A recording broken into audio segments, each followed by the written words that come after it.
नमस्ते विद्यार्थियों।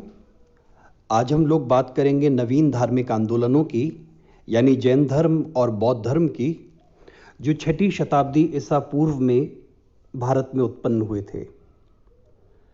भारत में 6ठी शताब्दी ईसा पूर्व की एक युगांतकारी घटना जैन धर्म एवं बौद्ध धर्म का उदय है। दोनों धर्मों का उदय दो तेजस्वी महापुरुषों महावीर स्वामी एवं महात्मा बुद्ध की व्यक्तिगत साधनाओं के सामाजिक संप्रेषण का परिणाम था। किंतु दोनों धर्मों को जो सहज लोकप्रियता मिली, उसका कारण भारत की तत्कालीन धार्मिक एवं सामाजिक परिस्थितियों में ढूंढा जा सकता है। यह एक ऐतिहासिक संयोग है कि 6ठी शताब्दी ईसा पूर्व का समय विश्व के इतिहास में बौद्धिक और धार्मिक उथल पुथल का युग था।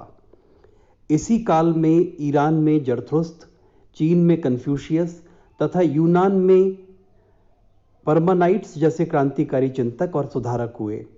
भारत में भी यह धार्मिक क्रांति का युग था। जैन धर्म और बौद्ध धर्म दोनों वेदों की प्रामाणिकता में विश्वास नहीं करते, इसलिए इन्हें परंपरा विरोधी धर्म माना जाता है। लेकिन उपनिषदों के चिंतन में एवं इन दोनों धर्मों के विचारों में बहुत सी समानताएं मिलती हैं। उपनिषद भी कर्मकांडों एवं बाह्य आडंबरों को निरर्थक मानते हैं। जैन धर्म और बौद्ध धर्म भी ऐसा ही करते हैं। उपनिषद अज्ञान को दुख का मूल कारण मानते हैं और आत्मज्ञान को जीवन का सर्वोच्च लक्ष्य, और यही विचार जैन धर्म और बौद्ध धर्म का भी है। पुनर्जन्म और मुक्ति यानी मोक्ष या निर्वाण की अवधारणाएं भी तीनों धर्मों में हम लोगों को देखने को मिलती हैं। वस्तुतः बौद्ध धर्म एवं जैन धर्म दोनों उपनिषदों के दर्शन से अनुप्राणित हैं एवं ये हिंदू धर्म के ही सुधरे हुए नवीन रूप हैं। इन्हें परंपरा विरोधी मानना उचित नहीं है। इनका विरोध वैदिक एवं औपनिषदिक धर्म की मूल परंपरा को आच्छादित एवं विकारग्रस्त करने वाली तत्कालीन धार्मिक एवं सामाजिक परिस्थितियों से था, जिनकी पृष्ठभूमि में इन दोनों धर्मों का उदय एवं उत्थान क्रांतिकारी सा लगता है।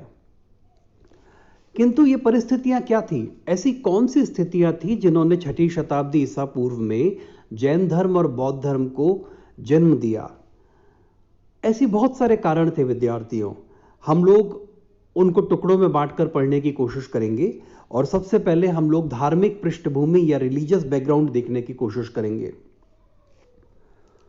वैदिक धर्म अपनी मूल पवित्रता खो चुका था। धर्म की सहजता एवं सरलता जटिल यज्ञों एवं विस्तृत कर्म कांडों के बोझ तले दब गई थी। तत्कालीन धार्मिक परिवेश 3 प्रकार की जटिलताओं से ग्रस्त हो गया था। नंबर 1, वेदवाद, यानी एकमात्र वेद वाक्यों में आस्था, वेदों को निर्विवाद और अंतिम प्रमाण के रूप में स्वीकार करने के प्रति दुराग्रह। यह वेदवाद अंधश्रद्धा का एक रूप था, जिसमें स्वविवेक एवं बौद्धिक अन्वेषण की प्रक्रिया अवरुद्ध हो रही थी।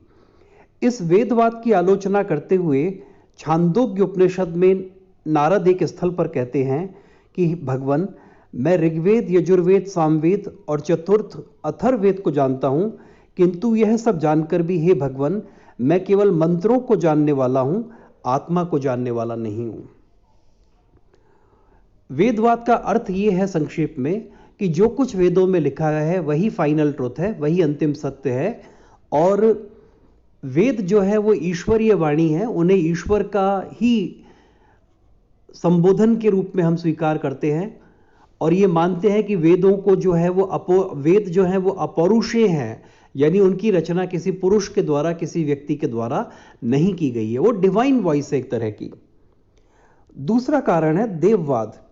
देववाद अर्थात मनुष्य स्वयं को देवताओं का कृपा पात्र मानने लगा था और कर्म के सिद्धांत से विमुख हो रहा था। डॉक्टर राजबली पांडे के शब्दों में, मनुष्य अब देवताओं का मित्र नहीं किंतु उसकी दया का भिखारी हो गया। वह अपना पुरुषार्थ, साहस, आत्मविश्वास और व्यक्तित्व खो बैठा। मनुष्य की इस दीन दशा पर किस स्वाभिमानी चिंतनशील मानव को दुख नहीं होता? ये डॉक्टर राजबली पांडे कह रहे हैं। तीसरा है यज्ञवाद। यज्ञवाद यानी विशद, जटिल एवं कर्मकांड पूर्ण यज्ञों का विधान, जिसने धर्म को अत्यधिक आडंबरपूर्ण एवं दिखावे की वस्तु, अत्यधिक खर्चीला एवं अभिजात वर्ग की संपत्ति बना दिया था। उत्तर वैदिक काल के साहित्य में अनेक जटिल एवं दीर्घ काल तक चलने वाले यज्ञों का उल्लेख मिलता है। कई यज्ञ तो 12 वर्ष तक चलते थे। यज्ञों के साथ अनेक प्रकार के तर्पण, होम और धार्मिक अनुष्ठान जुड़े हुए थे। यज्ञों के विधिवत संपादन की आवश्यकता ने एक शक्तिशाली पुरोहित वर्ग को जन्म दिया। यज्ञों में पशुओं की बलि भी दी जाती थी और इस प्रकार वे पशु हिंसा एवं पशु संपदा के विनाश के माध्यम बन गए थे। ऋग्वैदिक काल में यज्ञ बड़े सरल थे और प्रत्येक व्यक्ति स्वयं ही यज्ञ कर सकता था। उसमें न जटिलता थी, न हिंसा थी और न पुरोहितों की आवश्यकता थी। उत्तर वैदिक कालीन यज्ञवाद एवं कर्म कांड ने जन सामान्य के लिए धर्म को एक भ्रांत, क्लिष्ट एवं अलभ्य सी वस्तु बना दिया और धर्म से उसका सीधा संपर्क टूट गया। चिंतनशील मनीषियों ने कर्म कांड की जटिलता का विरोध किया और यज्ञों की यांत्रिकता के स्थान पर आत्मज्ञान के लिए मन शुद्धि को अधिक महत्व दिया। मुंडक उपनिषद में यज्ञों को टूटी नौकाओं के समान तथा उनके कर्म कांडों को निरर्थक कहा गया है।